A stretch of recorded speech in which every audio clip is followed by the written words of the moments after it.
যারা তাবলীগ করেন আপনি মনে করবেন না যে সব হক সব সত্য, শুধু আপনি হকের ডিলার এটা মনে করবেন না।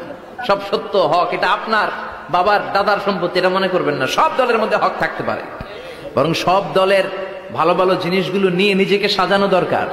কথা বলেন। জামাত ইসলামের মতো, হেফাজতে ইসলামের মতো আন্দোলনের স্পিরিট থাকতে হবে। চিল্লা এখন ঠিক কিনা?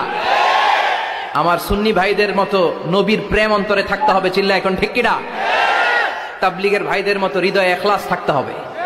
এই সবগুলোর সমন্বয় হচ্ছে ইসলাম, সবগুলোর সমন্বয় ইসলাম। এজন্য কখনো মনে করবেন না যে আমি একদল করি তার মানে অন্য সব দল মনে হয় বাতিল, ওগুলো মনে হয় মুসলমান না, ওগুলো আমার চোখেই ধরে না। এটা ঠিক না, এটা ইহুদিদের স্বভাব।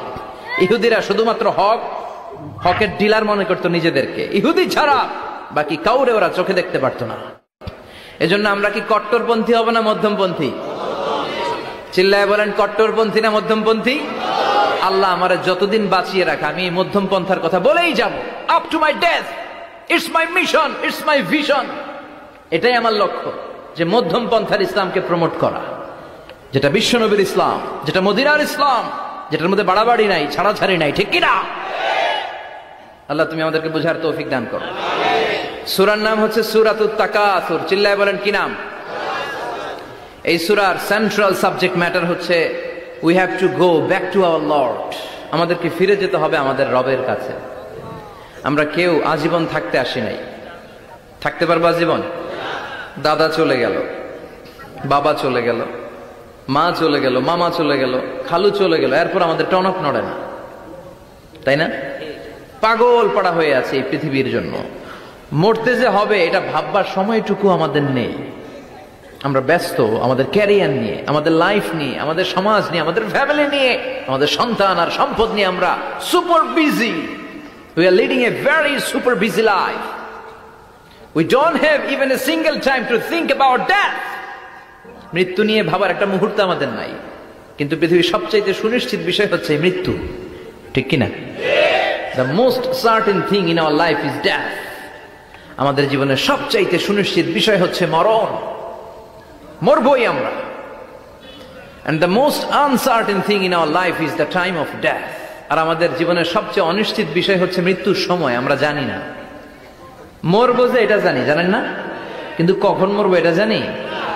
এই সূরাটা আপনারে এই জিনিসটা জানান দিতে এসেছে যে দুনিয়ার সম্পদ, লোভ, লালসা এগুলো নিয়ে পড়ে থেকো না। এই যে আমাদের ফ্যামিলি, আমাদের বাচ্চা কাচ্চা, আমাদের এত টাকা পয়সার হিসেব, মাস শেষে বাড়ি ভাড়া, গ্যাসের বিল, এইটা সেটা, আপনি কি মনে করছেন যে আপনি চলে গেলে এগুলো থেমে থাকবে?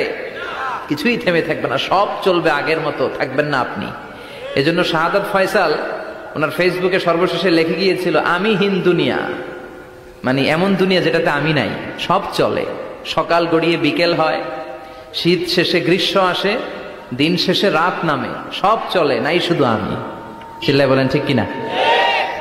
তো এজন্য এগুলি একটু ভাবেন। অনেক ব্যস্ত আমরা। এই দুনিয়ার পুরো জীবনটা এটা হচ্ছে লালসাময় একটা জীবন। লোভ, মরিচিকা, মায়াজাল, এই মায়াজালে আমরা আটকে আছি। ফলে মৃত্যুর কথা আমরা ভুলে গিয়েছি।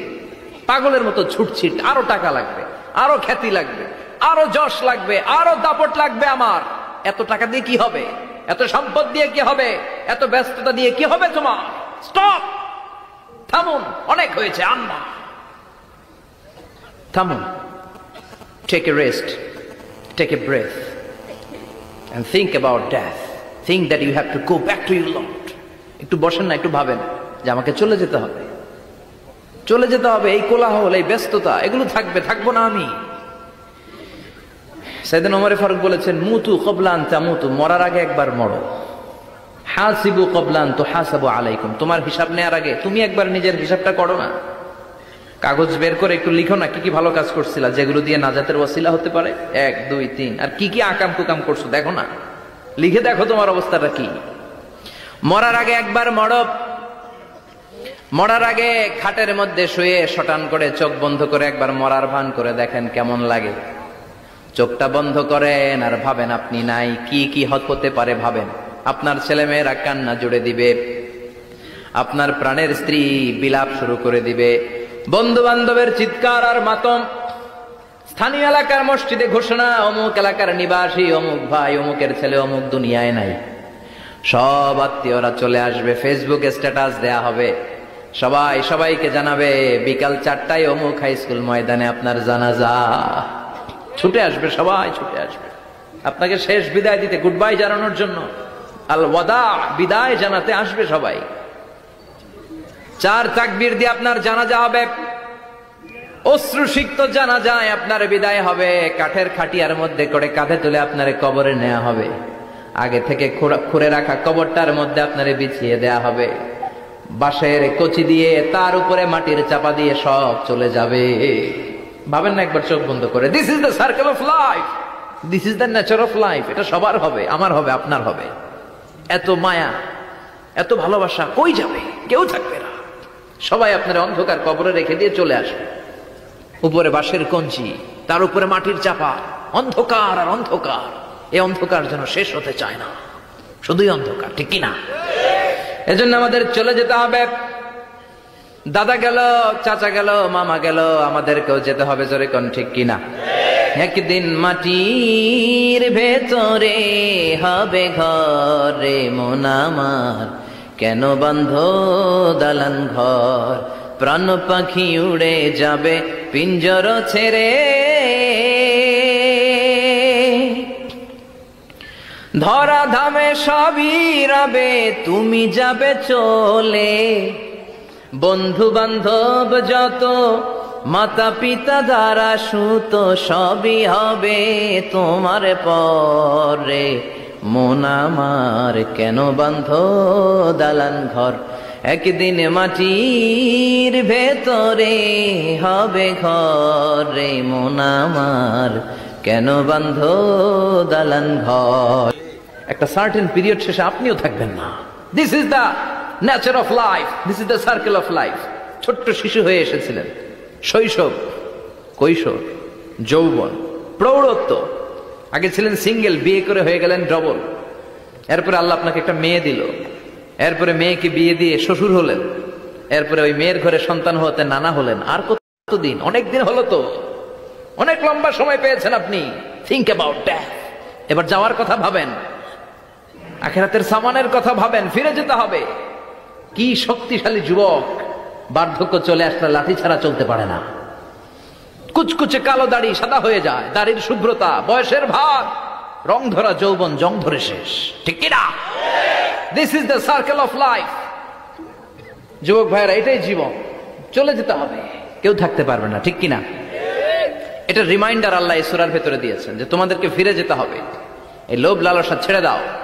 রব্বুল আলামিন বলেন, আলহাকুমুত তাকাসুরু হাত্তা যুরতুমুল মাকাবির। ও গোলাম, দুনিয়ার সম্পদ, লোভ লালসা তোদেরকে পাগল বানিয়ে দিয়েছে। এই লোভ পাগলামি কোনোদিন তোদের থামবে না যতদিন না তোরা কবরে ঢুকবি, ঠিক কিনা? কার কথা? আল্লাহ বললেন, দুনিয়ার সম্পদ আর লোভ আর মোহে তোমরা গাফেল হয়ে গিয়েছো। আখিরাতের কথা বেমালুম তোমরা ভুলে গিয়েছো। কিন্তু আখিরাতে তোমাদের যেতেই হবে, কবরের বাড়িতে তোমাদের ঢুকতেই হবে, ঠিক কিনা? যেতেই হবে, আমরা ভুলে যাই। আলহাকুমুত তাকাসুর, অতিরিক্ত পাওয়ার লোভ, বেশি বেশি খাওয়ার লোভ, বেশি বেশি জমানোর লোভ মানুষকে গাফেল বানিয়ে দিয়েছে। এটা মানুষের স্বভাব।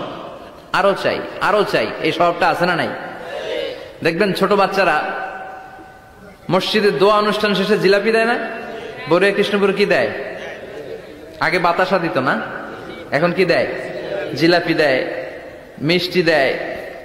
তো মসজিদের 2-3 গেট থেকে যদি দেয়, ছোট বাচ্চারা দেখবেন এদিক দিয়ে কয়েকটা নেয়, নিয়ে আবার ওই গেটে লাইন ধরে।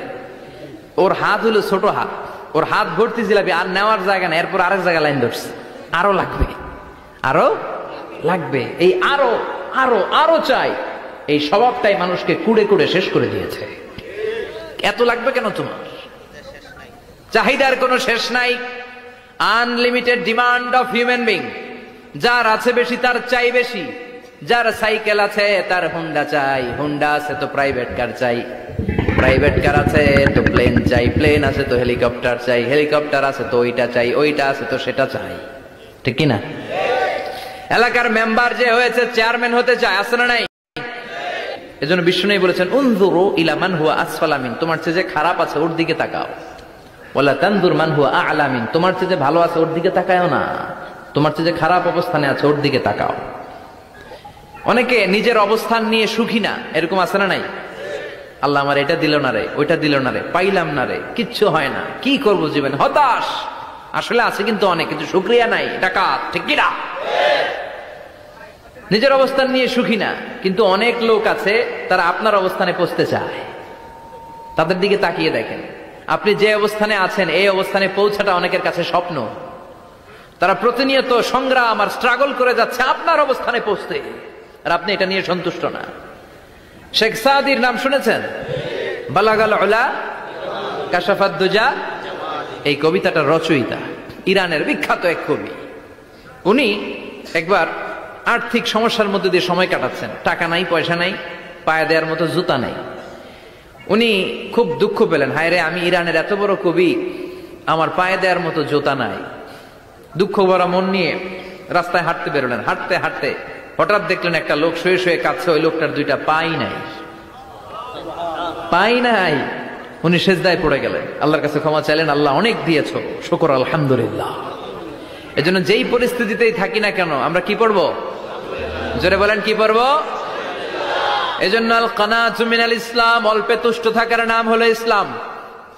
সম্পদ লাগবে কিন্তু সম্পদের পাহাড় লাগবে না, ঠিক কি না? অল্প খান, অল্প পড়েন, অল্প জামান, অল্পের ভেতরে বরকত ঢুকাইয়া দিছে কে? দেখবেন যাদের সম্পদ অল্প তারা সুখী বেশি। জরিপে এটা দেখা গিয়েছে, অনেক সার্ভেতে এটা এসেছে, যারা সম্পদশালী এরা দুঃখী বেশি, এদের দুঃখ বেশি, টেনশন বেশি। খুব স্বাভাবিক, টাকা যার বেশি রোগ তার বেশি, টাকা যার বেশি টেনশন তার বেশি, টাকা যার বেশি ঘরে শান্তি তার কম। আছে না নাই? ঘরের ভেতরে অশান্তি, ছেলে কথা শোনে না, ছেলে টানে গাঞ্জা, মেয়ে করে পরকিয়া, আছে না নাই? স্ত্রী কথা শোনে না, ভালোবাসা নাই, ঘরটা জাহান্নামের টুকরা। রোগ বালাই, এক একটা হসপিটাল বিল পরিশোধ করতে মাসে 5 লাখ 10 লাখ, আছে না নাই? কিছু খেতে পারে না, ডাক্তার একেবারে ডায়েট মেনু বেঁধে দিয়েছে, ডায়েট, ভেরি ডায়েট মেনু, এটা এটা এটা এটা কিছুই খাবেন না, শুধু গরু খাবেন না, খাসি খাবেন না, চিংড়ি খাবেন না, খালি ঘাস খাবেন, ইচ্ছে মতো ঘাস খাবেন, মানে ঘাস জাতীয় যত আইটেম আছে সব খাবেন, শাক খাবেন, সবজি খাবেন, সালাদ খাবেন, গরু, চিংড়ি, মুরগি, গোশত, ইলিশ কিছু খেতে পারে না। তাহলে রোগ বেশি, খাওয়ার মজা নাই, ঘরে সাংসারিক শান্তি নাই, খালি ব্যারাম আর ব্যারাম, ঠিক কিনা? কিন্তু সম্পদের পাহাড় ঘটেছে। আর অল্প যারা খায়, অল্প পড়ে, রিক্সাওয়ালা, কুলিওয়ালা, অল্প বেতনের চাকরি, কিন্তু হক হালালি মেনে চলে, দেখবেন শান্তি আছে অনেক। হ্যাঁ, বাসা ভাড়া দেয়, ফ্যামিলি চালায়, বাচ্চাদের স্কুল বিল, এরপরও মাস শেষে 1-2 হাজার টাকা হাতে থেকে যায়। আর ওর প্রতি মাসে 10 কোটি টাকা ইনকাম, তারপরও ব্যাংকের ঋণ আছে না নাই? সুখ কারে বলে? কিভাবে আপনি সুখকে ডিফাইন করবেন? সুখ তো টাকায় কিনা যায় না, শান্তি টাকা দিয়ে হয় না, শান্তি দেওয়ার মালিক কে? শান্তি আছে অল্প খেয়ে শুকর করার মধ্যে, শান্তি আছে আলহামদুলিল্লাহর মধ্যে, চিল্লায় বলেন ঠিক কিনা? এজন্য অল্প খাবো, অল্প পড়বো, অল্প জামাবো, অল্পের ভেতরে বরকত দিয়েছে কে? দেখেন ধনী ভাইরা খেতে পারে না, কিন্তু রিক্সাওয়ালার কি সমস্যা হয়? রিক্সাওয়ালারা সব খেতে পারে, কুলিওয়ালা, দিনমজুর, এরা একেবারে স্লিম সুঠাম দেহি, মেদহীন পেট, পেটে কোনো মেদ নাই, ভুড়ি নাই। আর কুটিপতিদের মেদ আছে না নাই? এত বড় বড় পেট, ঠিক কিনা? আমাদেরও পেট আছে, তবে হালাল পেট, এটা হারাম টাকা দিয়ে এই ভুড়ি বানাই নাই আমরা, চিল্লে বলেন ঠিক কিনা? রিক্সাওয়ালা, কুলিওয়ালা নিজেও নামাজ পড়ে, বউও নামাজ পড়ে, বাচ্চাটাও নামাজ পড়ে, রিক্সা চালায় আর জিকির করে লা ইলাহা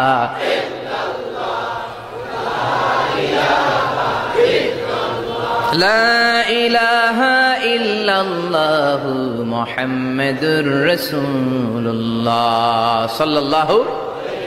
সুখ আর শান্তি, তাদের ঘরে সুখ। ধনী কোটিপতি, ভিআইপি, সিআইপিস, এদের রাতে ঘুম নাই, 1 ঘন্টা ঘুমানোর জন্য 4টা ট্যাবলেট খাওয়া লাগে, এরকম আছে না নাই? নাই। কিন্তু ঘুমের জন্য যে ট্যাবলেট খাওয়া লাগে রিক্সাওয়ালা এটা জানেই না। ওর যেখানে রাইত ওইখানেই, ওর মাথা বিছনায় লাগতে দেরি, ওর ঘুম আসতে দেরি হয়, ওর ঘুমে নাকের ডাকের আওয়াজে ট্রাকের ইঞ্জিনও ফেল। সুবহানাল্লাহ পড়েন। এজন্য অনেক বেশি সম্পদের পাহাড় করা লাগবে, এই চিন্তা যেন আমাদের মাথায় না আসে, চিল্লায় বলেন ঠিক কিনা?